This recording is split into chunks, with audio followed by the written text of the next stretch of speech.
భూమి అలసిపోతోందా? భూమాతకు మంచి గాలి కూడా అందడం లేదా? వాతావరణంలో మార్పులు భూభ్రమణంపై ప్రభావం చూపుతున్నాయా అంటే అవుననే సమాధానం వస్తుంది. కొన్నాళ్లకు రోజుకు 24 గంటల లెక్క మారుతుందట. వాతావరణంలో వేగంగా సంభవిస్తున్న మార్పుల వల్ల భూమి వేగంలో మందగమనం కనిపిస్తోంది. దీనివల్ల భూ పరిభ్రమణకు మరింత సమయం పడుతుందట. 14 లక్షల సంవత్సరాల క్రితం భూమిపై రోజుకు 18.41 గంటలే ఉండేది. ఆ తర్వాత 24 గంటలైంది. నమ్మడానికి ఇది ఆశ్చర్యంగా ఉన్నా, వినడానికి వింతగా ఉన్నా, ఇది నమ్మి తీరాల్సిన నిజం.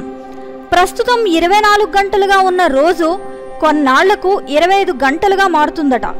వాతావరణంలో వేగంగా సంభవిస్తున్న మార్పుల కారణంగా భూమి వేగంలోనూ మార్పులు చోటు చేసుకుంటున్నాయని శాస్త్రవేత్తలు చెబుతున్నారు.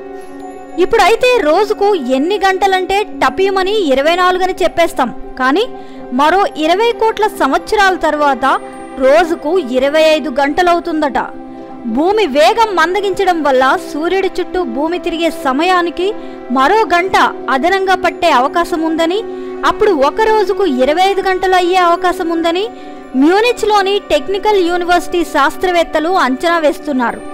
అయితే ఇది ఇప్పటికిప్పుడు జరిగే అవకాశమే లేదు. 14 లక్షల సంవత్సరాల క్రితం రోజుకు 18.41 గంటలుగా ఉండేది. ఈ లెక్కన చూస్తే మరో 20 కోట్ల సంవత్సరాల్లో ఈ భూమిపై రోజుకు 25 గంటలు ఉంటాయన్నమాట.